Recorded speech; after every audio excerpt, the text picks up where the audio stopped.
que es una herramienta importante para combatir el crimen organizado, pero especialmente para dar el golpe contundente en lo que más les duele, que son las bases económicas.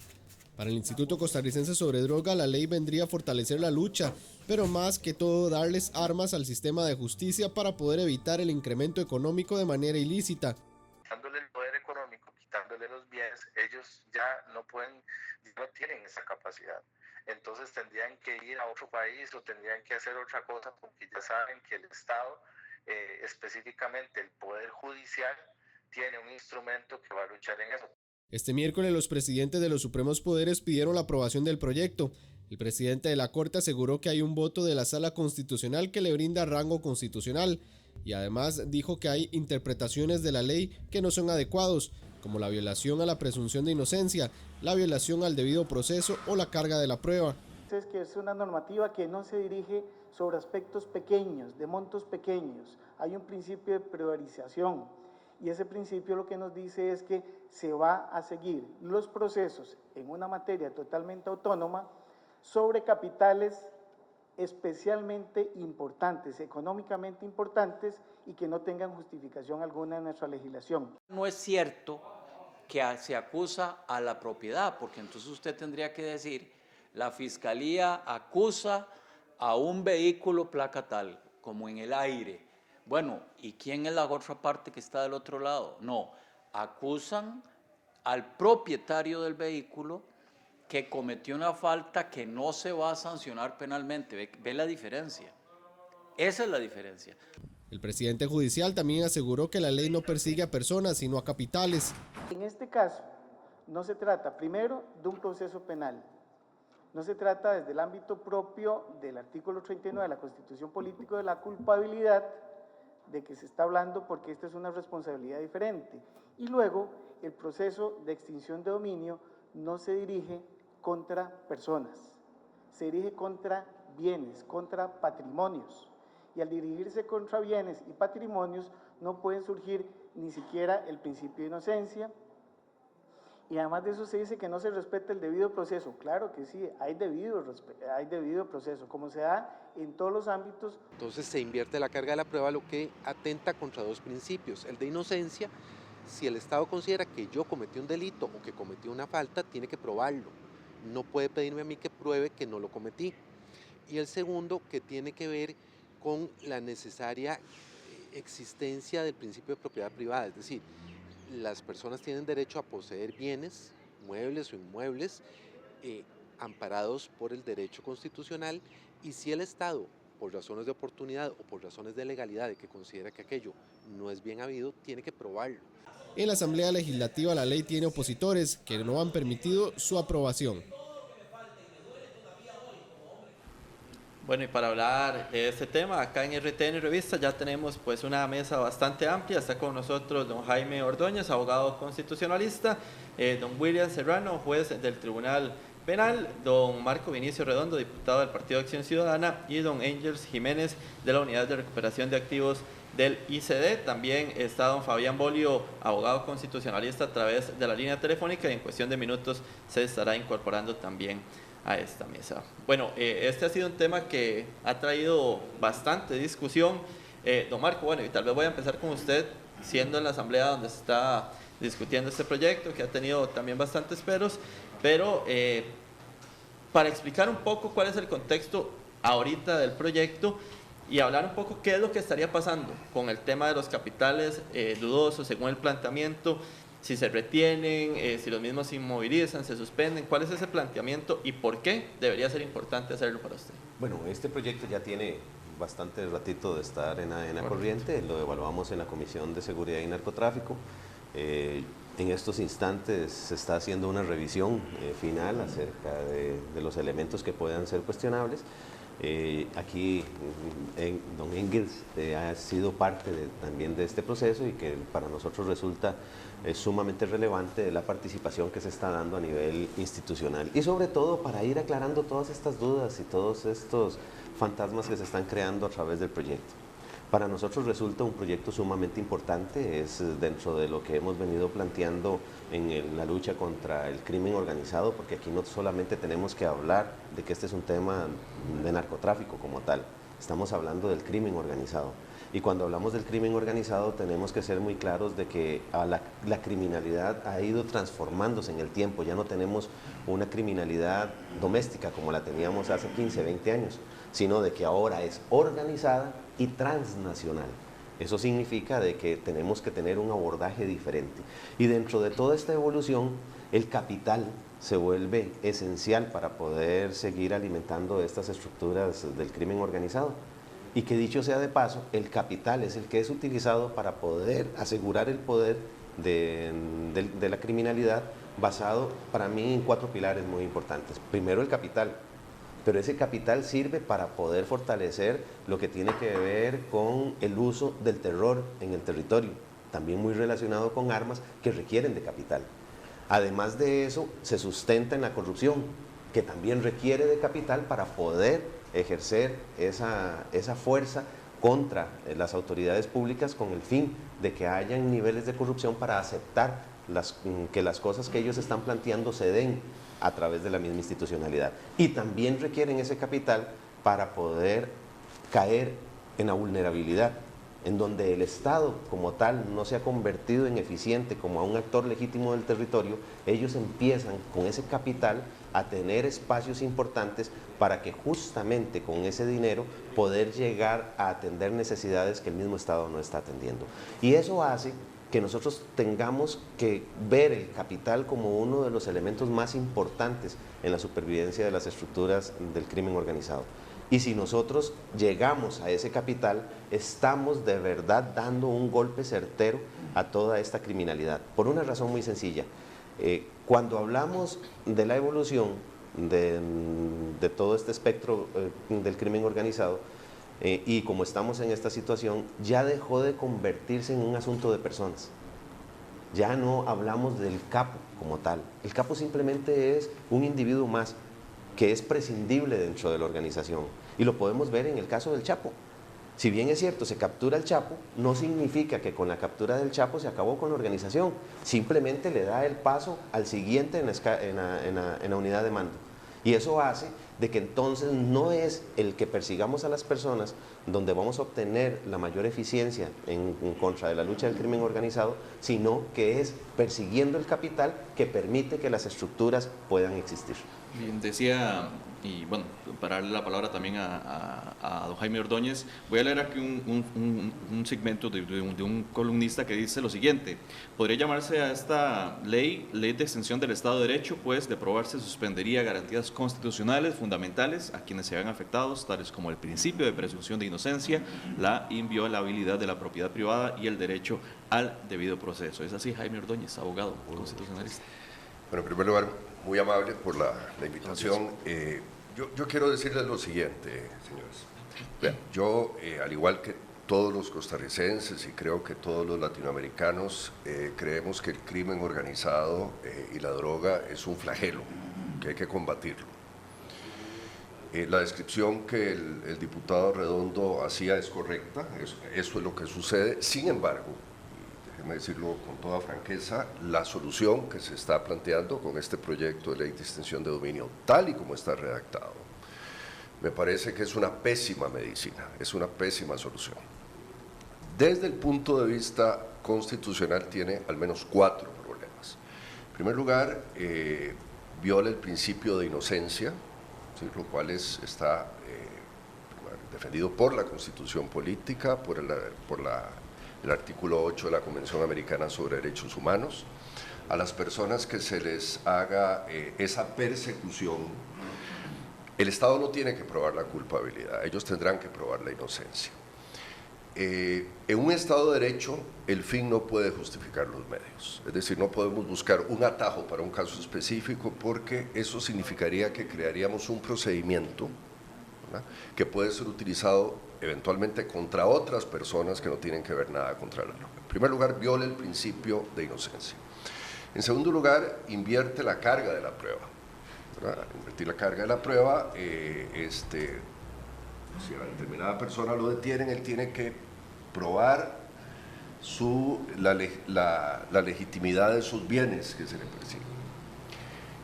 De nuevo, el espíritu es muy sano, pero si se abre un portillo en esa dirección, se crea un serio problema para el Estado de Derecho. Decía el diputado Redondo que no estamos, y decía, creo que uno de los, el presidente de la Corte Suprema de Justicia, que no estamos ante un procedimiento penal. No es cierto. El carácter de todo el procedimiento, de este procedimiento de extinción de dominio es de carácter sancionatorio y es cuasi penal. Tanto es así. El procedimiento lo inicia el Ministerio Público. Quien hace la casación es justamente la sala penal.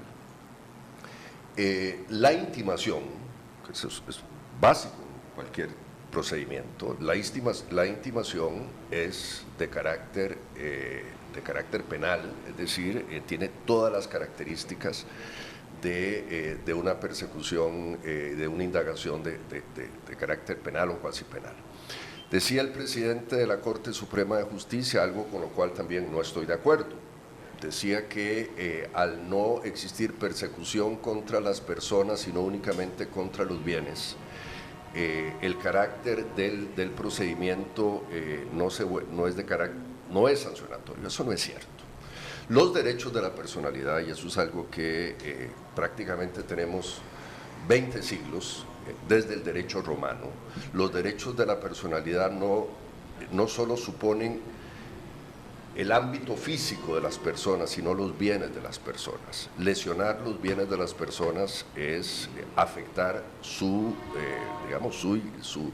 intimidad, y en algunos casos, cuando existan procesos, procesos contra personas inocentes, porque el derecho puede sancionar culpables o puede sancionar inocentes, existirá una fractura contra ese derecho de la personalidad.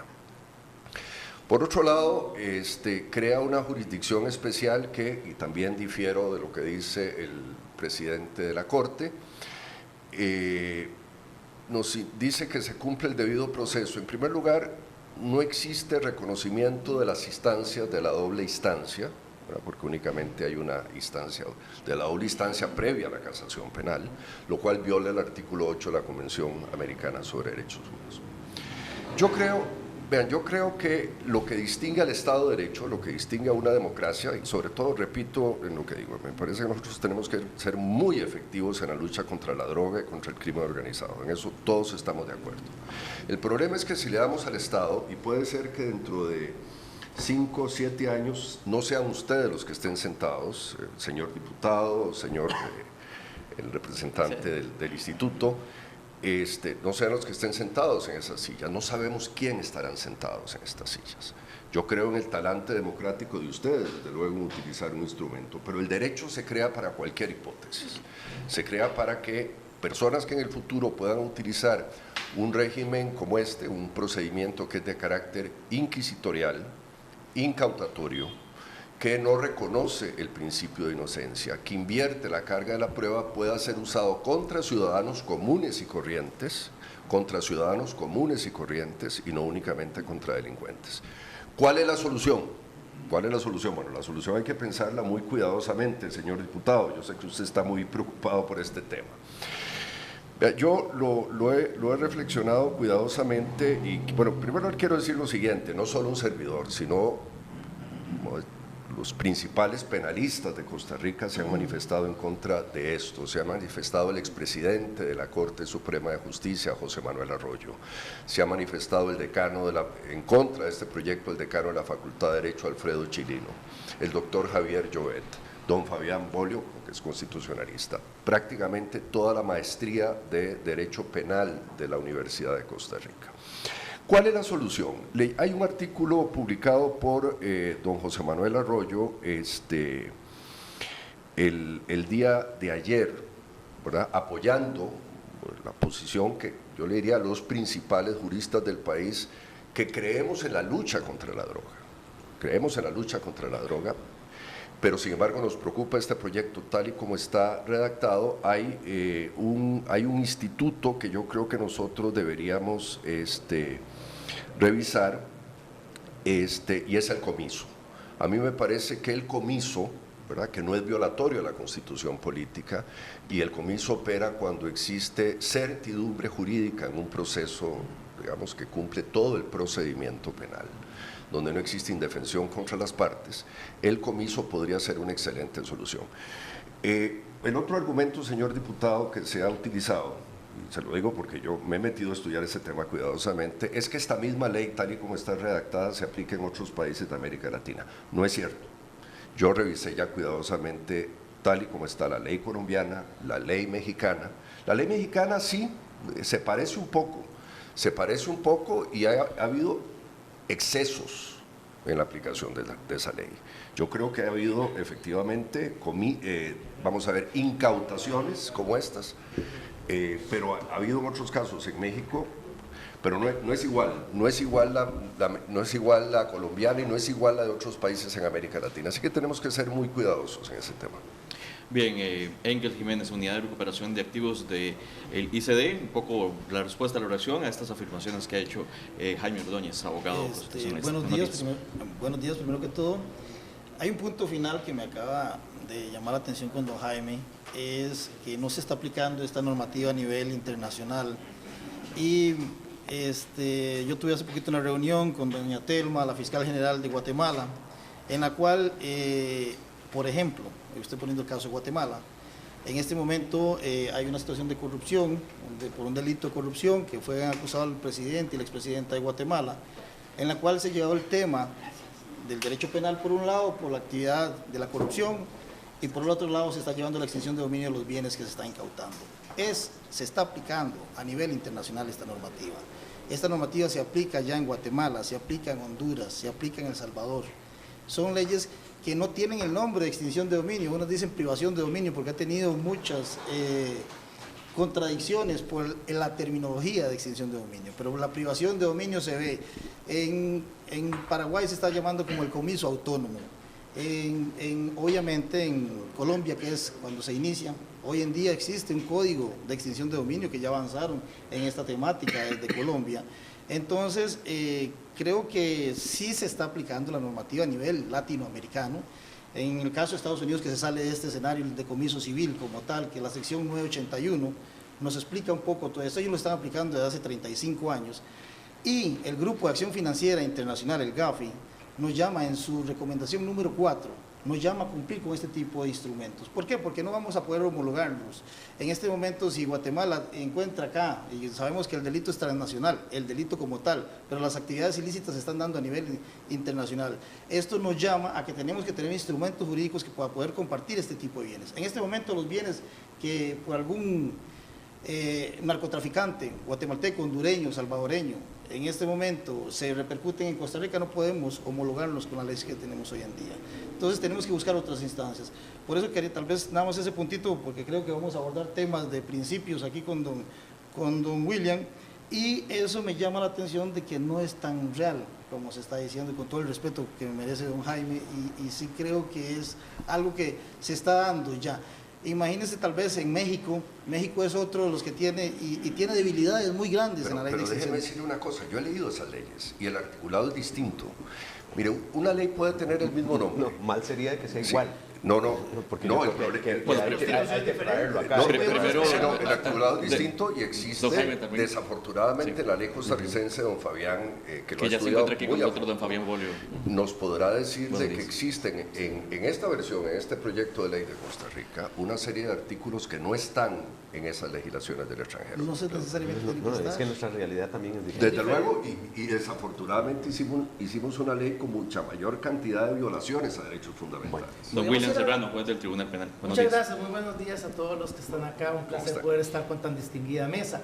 Sería bueno pues ir analizando poco a poco esas preocupaciones, y eso nos parece es fundamental para poderle explicar a toda la ciudadanía de qué se trata, qué es lo que está sucediendo y por qué consideramos que efectivamente se ha hecho un esfuerzo. Esto esto no es nuevo, es en los últimos meses que han aparecido una serie de criterios muy válidos, porque estamos en una democracia donde efectivamente estamos obligados a recoger los puntos de vista de toda la ciudadanía, de todas las partes interesadas, de personas especialistas para que nos digan cómo es. Pero ya lleva más de 3, 4 años esta legislación realizando una serie de trabajos que don Engels le consta a nivel nacional y regional, y se ha hecho un gran esfuerzo por tropicalizar la norma a nuestro país, un país que es respetuoso de los derechos humanos, un país que tiene la Constitución como claro norte de nuestra legislación, y así se ha hecho. Y en ese sentido hay que aclarar una cosa porque es fundamental. Y es que se habla de que no respeta el debido proceso, que inversión en la carga probatoria y una serie de aspectos que en nuestro sistema, y por dicha pues comparto la mesa con abogados, saben que es así. Tenemos un sistema concentrado de constitucionalidad. ¿Qué quiere decir eso? No son los llamados a decir la constitucional los jueces regulares, ni los diputados, ni el presidente de la República, ni los especialistas de la materia, ya por más respetables que sean, como los de la maestría de la Universidad de Costa Rica, quienes son mis maestros. Es la Sala Constitucional la única que dice qué es constitucional y qué no es constitucional en nuestro país. Y en ese sentido hemos sido respetuosos de esa estructura que tenemos en nuestro país. Bueno, el voto número 18.946-2015 hace un serio, profundo análisis, imagino que lo leyeron, no solamente los 3 artículos de crimen organizado, sino un montón de aspectos que ya ustedes están tocando y que ya fueron salvados. Y fue una votación de 6-1, donde la única que salva el voto es doña Nancy Hernández, con criterios muy válidos. Y como aquí se trata de hacer una norma, efectivamente, no de México, Colombia, Honduras, Guatemala, El Salvador, Estados Unidos, España, donde ya hay esta ley, sino una ley que respete totalmente los derechos humanos, como nosotros estamos interesados, perseguir el crimen organizado con armas legales. Efectivamente, esas inquietudes que doña Nancy Hernández presentaba se han estado corrigiendo, se han estado ampliando. ¿Para qué? Para que aún en esa interpretación profunda de nuestra Constitución no se haga. Entonces, podemos ir uno a uno esos mitos que ustedes tienen sobre que invierte la carga probatoria. Eso de los tribunales ad hoc es algo bastante llamativo que había que empezar casi que por el primer curso de la universidad para poder desvirtuarlo. Y cada uno de estos aspectos que va contra cosas, que no puede ir contra cosas, que contra personas. No tenemos todo un procedimiento que ya trabaja así. Cuando tenemos una prenda de hipoteca, ¿qué persiguen? Ustedes persiguen personas, perseguimos cosas. Sin embargo, eso nunca lo han dicho. ¿Qué es inversión de la carga probatoria? ¿En qué mundo?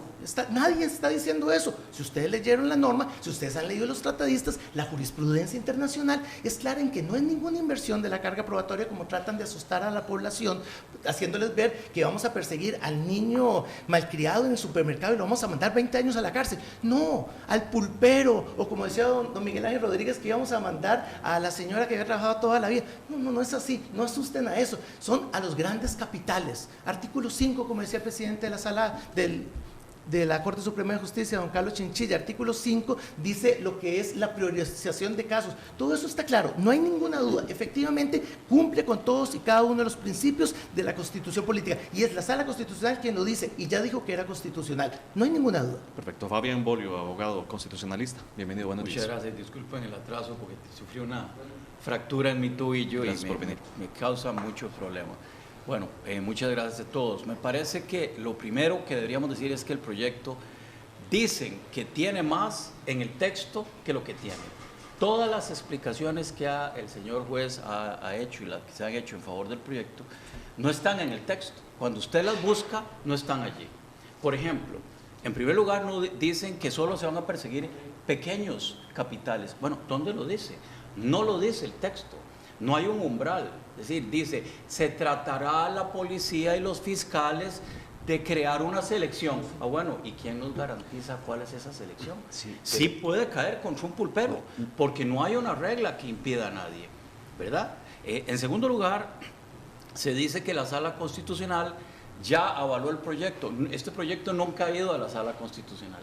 Se hicieron 3 consultas por jueces que conocían el texto actual de 2 artículos de la ley contra el narcotráfico, 3 casos, y en esos 3 casos se produjo un fallo sobre ciertos aspectos que no están aquí. Tercero, no es cierto que sigue la legislación internacional, porque resulta que el proyecto modelo, que por cierto, no hay ninguna convención, ninguna resolución que diga que es obligatorio para Costa Rica aprobar esto, aunque yo estoy de acuerdo que debe decomisarse y comisarse los bienes de los narcotraficantes, de los terroristas y de los secuestradores. Ese no es el punto, o sea, nadie está discutiendo eso. Pero resulta que, por ejemplo, el proyecto de Naciones Unidas habla del principio de inocencia y lo eliminaron en Costa Rica. El principio de presunción, de la carga de la prueba, y lo eliminaron en Costa Rica. Es decir, agravaron el proyecto en contra del costarricense cuando no lo hacen modelos que son propuestas internacionales como el de Naciones Unidas. Tercero, no es cierto que el proyecto se dirija solamente contra cosas, y allá está uno de los grandes trucos del proyecto. Primero dice que hay que probar una conducta de alguien en la comisión de los delitos que están en el artículo 3, que son todos estos, ¿verdad? Secuestro, terrorismo, narcotráfico. Es más, ahora metieron hasta trata de blancas y no sé qué otra cosa. Perfecto. Trata de personas. Ya trata de blancas resulta discriminatorio. Superado desde hace décadas. Así. Entonces, pero resulta que el artículo 21.7 y artículo 7 dice que va solo contra personas que no puedan probar el origen de sus fondos. Entonces ahí ya está el gran cambio. Ya resulta que no es que a usted le tienen que demostrar la conducta. Por ejemplo, usted traficó con drogas, se lo tienen que probar en el juicio. No lo condenan por eso, estamos de acuerdo, pero tiene que probárselo. Y luego, producto de ese delito, es cuando usted ya le pueden comisar su propiedad. Entonces, para una pequeña introducción ahora, repito, es más lo que se dice que no tiene el proyecto que lo que verdaderamente está allí. Entonces, la primera conclusión sería, deberíamos aprobar un proyecto que permita extinguir el dominio de personas que han cometido ciertos delitos. Ya se podía hacer con el Código Penal como estaba, ya se puede hacer con la legislación anti-narcóticos que hay hoy, y no existe entonces una razón para que en Costa Rica, que le creemos a los costarricenses gravísimos peligros a sus derechos, por el fin muy noble y muy importante y muy necesario para la sociedad. Marco Vinicio Redondo y don Jaime Ordóñez. Yo quiero empezar diciendo algo que me preocupa muchísimo y que creo que la ciudadanía costarricense tiene que tener muy claro. Esto no es una visión 100% penalista, no puede verse bajo esa óptica, porque justamente no estamos yendo hacia las personas, porque en ninguna parte se está hablando de que tiene que haber un juzgamiento penal, porque también aquí hay otra cosa muy importante. Si nosotros seguimos pensando de que vamos a perseguir a las personas, ya se los dije, a las estructuras del crimen organizado ya no les interesan las personas se convirtieron simplemente en un motor para cumplir sus fines, son sustituibles, ya son intercambiables. Y reitero, el caso del Chapo, se captura el Chapo y la organización fluye como que si él no estuviera. Inclusive él sigue operando desde la misma cárcel. ¿Cómo hubiera hecho el túnel si no tuviera los capitales? Por ejemplo. Y es por esa razón que nosotros tenemos que visualizar dónde es que más le está doliendo al crimen organizado. Al crimen organizado le duele en su capital, porque con su capital es con lo que puede atender el terror, con lo que puede manejar la corrupción y con lo que puede utilizar la vulnerabilidad. Si nosotros no tomamos disposiciones claras en el manejo del capital, vamos a tener el crimen organizado desarrollándose cada día más. Y quiero hablar de cosas que se han mencionado aquí.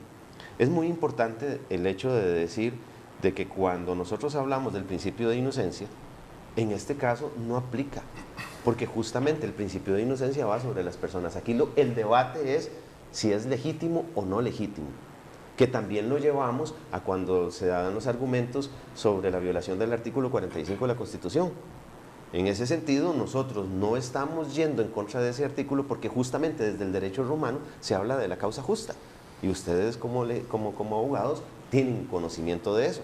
Entonces, si nosotros más bien utilizáramos ese argumento para no ir sobre esos bienes que fueron configurados con capitales no lícitos, estaríamos convirtiendo en lícita la misma operación al final. En otras palabras, en vez de que nosotros estemos favoreciendo la licitud, lo que estaríamos es diciendo de que abogamos porque se sigan manteniendo los ilícitos. Y en esa línea significa de que entonces, ¿qué pasa con el topador? A partir del momento en el que alguien se roba algo, esa persona cometió el delito y es algo que es inconveniente para la sociedad, pero cuando está en manos del topador ya se convierte en legal. Yo creo que eso no es lo que nosotros debemos de buscar. No, pero lo que se estaría pretendiendo con esto, al decir de que nosotros estamos queriendo ir en contra del principio del 45, lo que nos estarían queriendo decir es justamente eso, que adquiere legalidad y que no puede ser perseguido. Pero hoy no adquiere, con la legislación actual, hoy un topador sí, no tiene lícitamente el bien. No, pero justamente hoy no lo que nosotros estamos haciendo en este proyecto es atendiendo a eso, de que como no es lícito, podemos ir sobre el bien. Y aquel que lo tenga, que pruebe cómo adquirió el bien. ¿Cuál es el problema de que la persona pueda llegar a justificar? ¿Cuál es el miedo?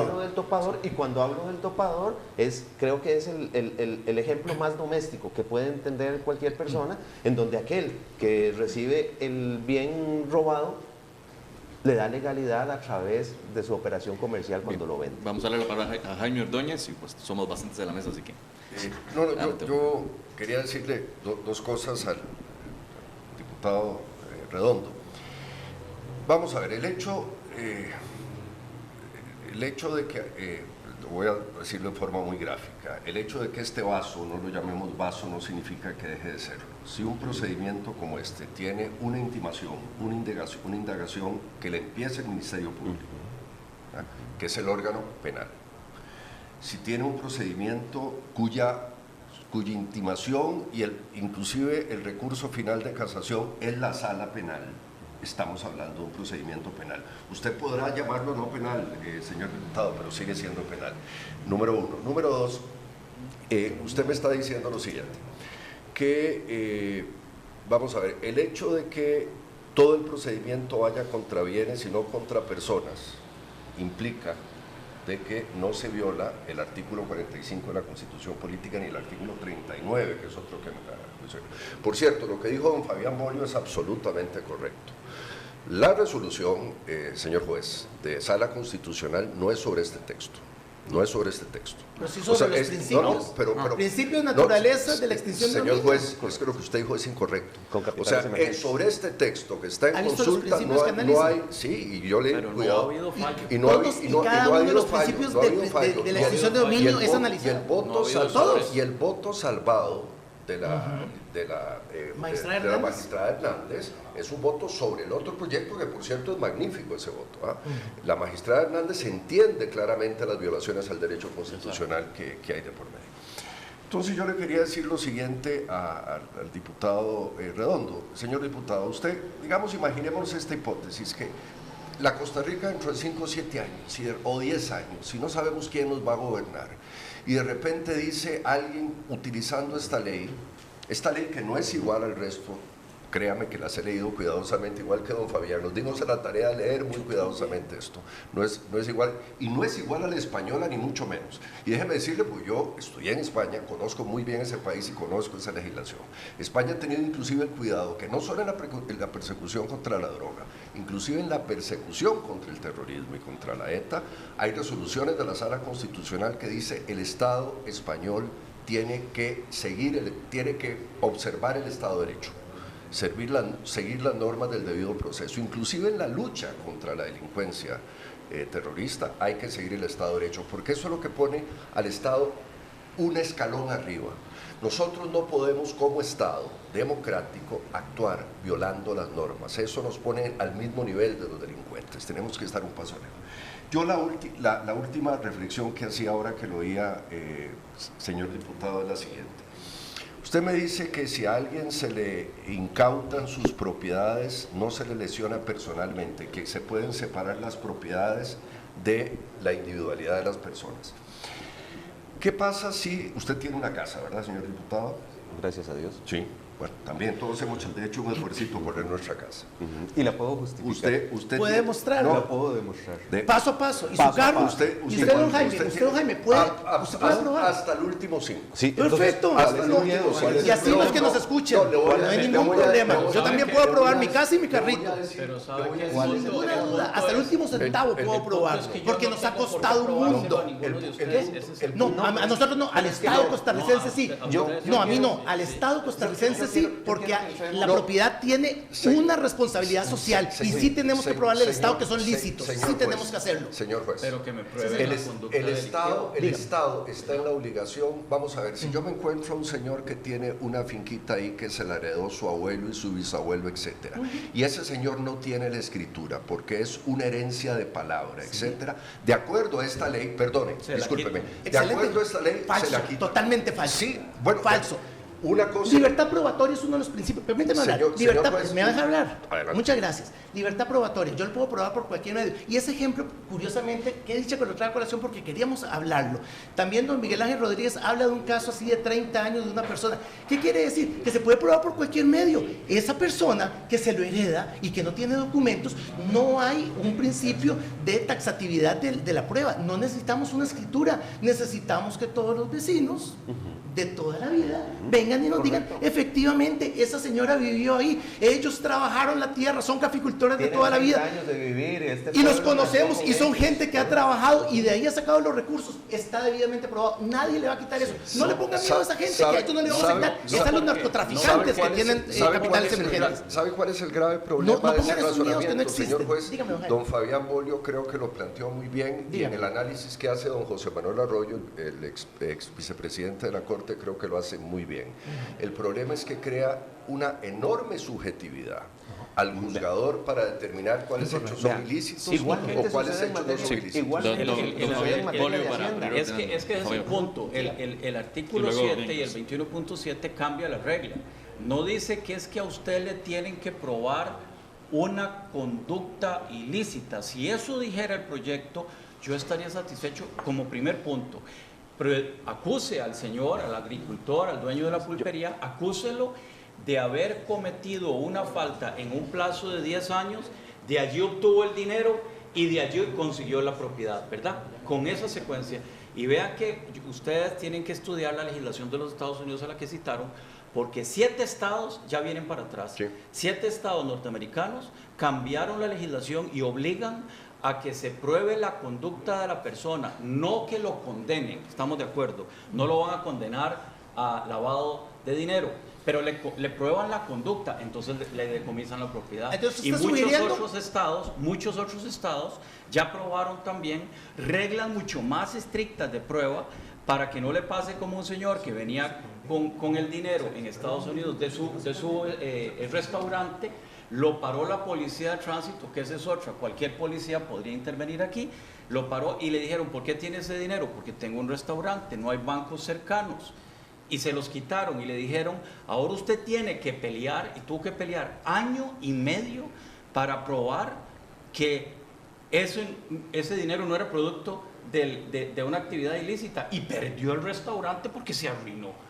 Esas salvaguardas son las que queremos. No decir aquí simplemente que es que el que está en contra del proyecto está en favor del narcotráfico, secuestro y asesinato de personas. No.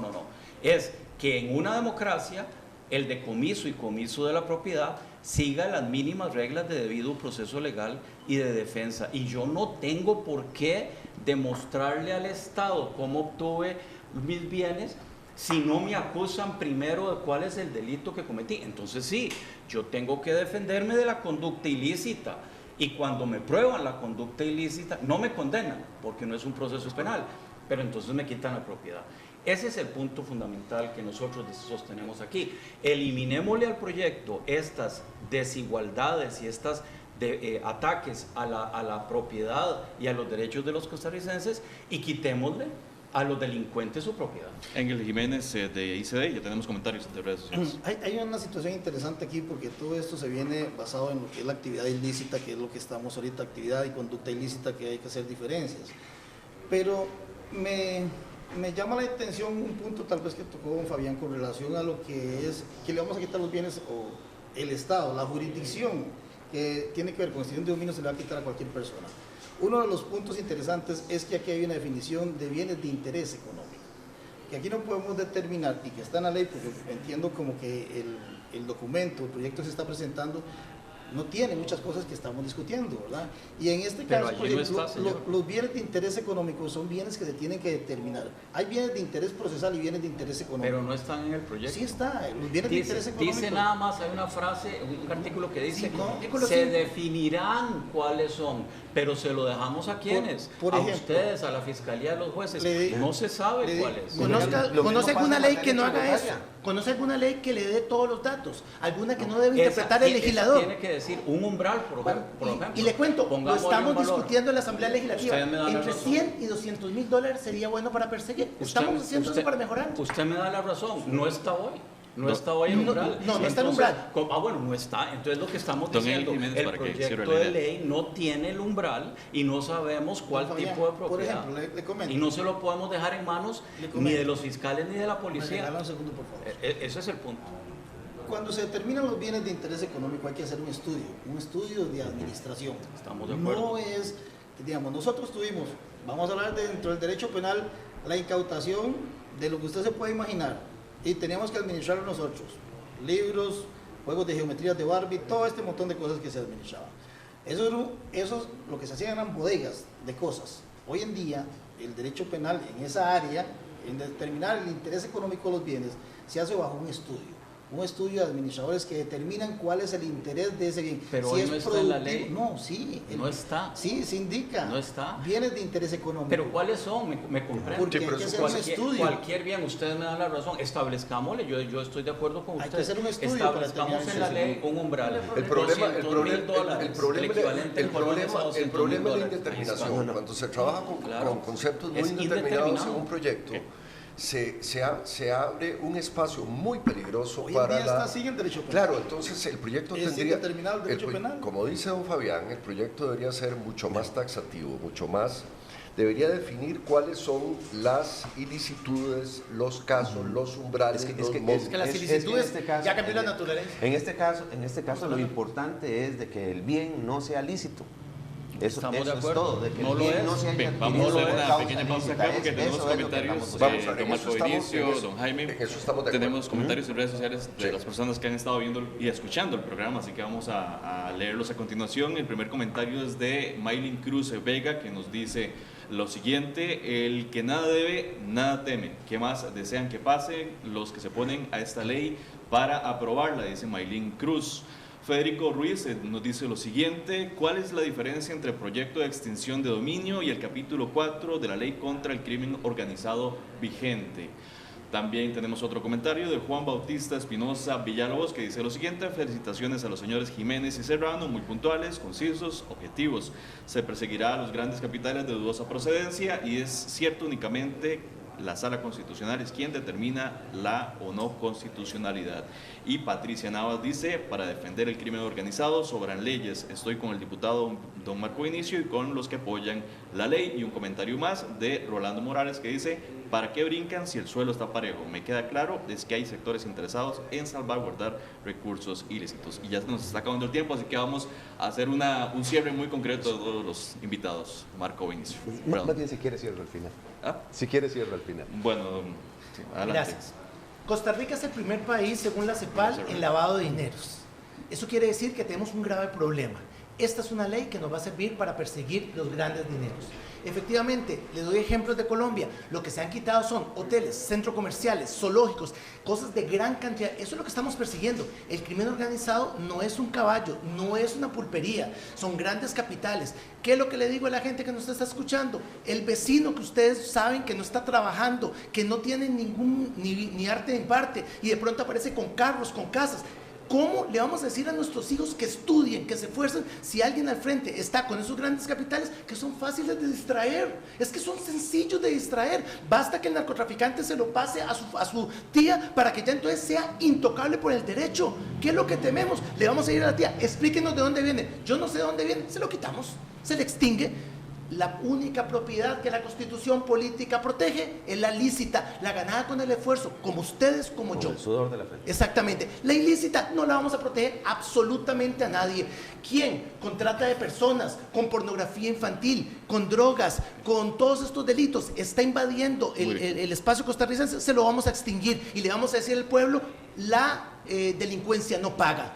Trabajen, hagamos esfuerzo y intercambiemos bienes y servicios. Eso es lo que vamos a decir. Engel Jiménez, muy brevemente ya para A mí me parece muy interesante, tal vez, ya estamos aquí finalizando, y me parece importante que este proyecto ha sido estudiado, ha sido revisado por expertos de la ONU. O sea, trabajamos acá 3 equipos de trabajo. Lo que quiero decir es que esto no es antojadizo, no fue una copia de una cosa, ni nada por el estilo. Fue hecho en 3 grupos de trabajo que vio los principios, otro que vio el procedimiento y otro que vio la administración de los bienes.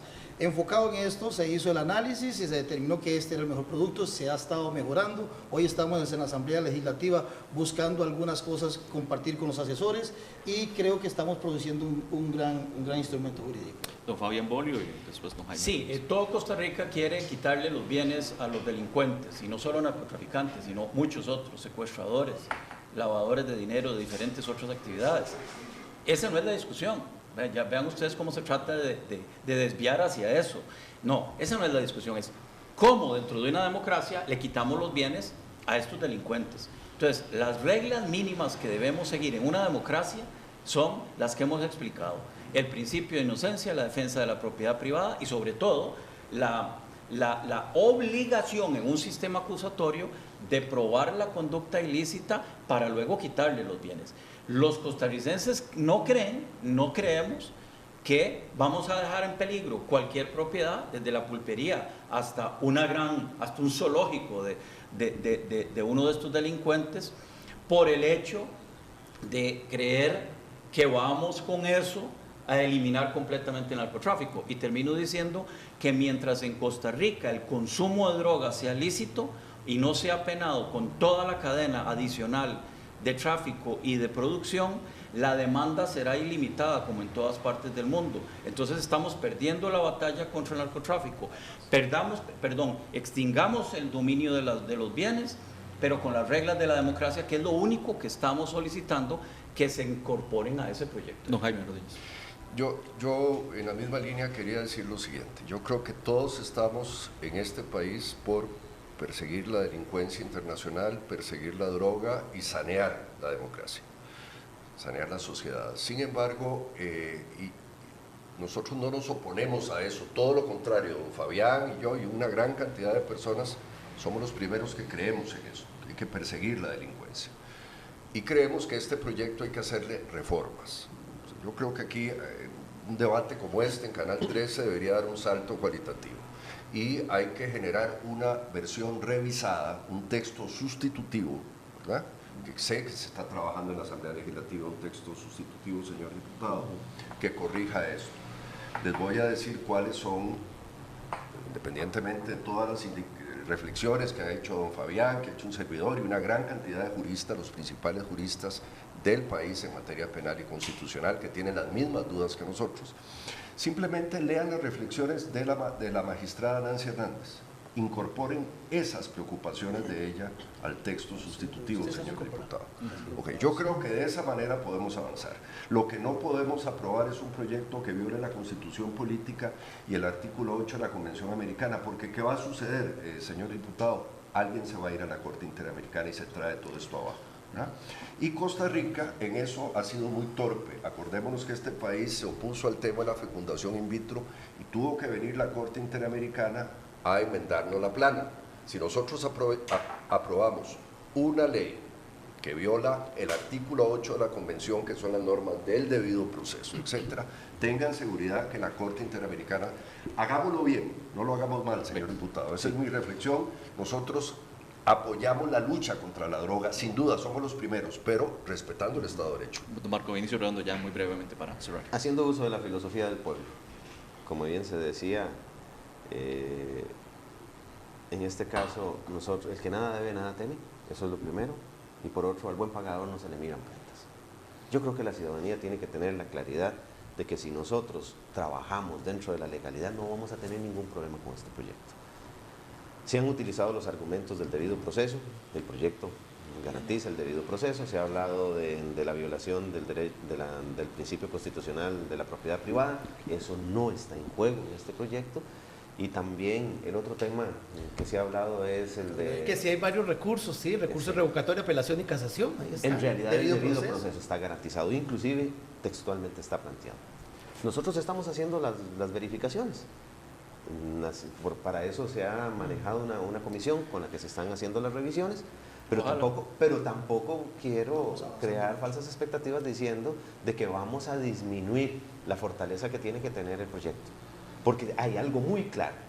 En este caso, lo que es más importante es atender el tema del crecimiento de la criminalidad organizada transnacional, que ellos evolucionan con muchísima rapidez, mientras el Estado es lento para poder atender un problema que está creciendo, no solamente a nivel local. Y quiero hacerle ver a don Fabián, con respecto a lo que tiene que ver, él hacía referencia a que mientras se dé la legalidad, en el consumo, esto no va a corregirse. Es un error, porque todo esto empieza por el tránsito, por el bodegaje. Gracias. Gracias, don Marco. Se nos acaba el tiempo. Don Marco Vinicio Redondo, muchísimas gracias, diputado del PAC, a los abogados constitucionalistas Jaime Ordóñez y Fabián Bolio, a William Serrano, juez del Tribunal Penal, y a Ángel Jiménez de la Unidad de Recuperación de Activos de la ICD. Muchas gracias. Vamos a un corte y ya volvemos. Muy bien.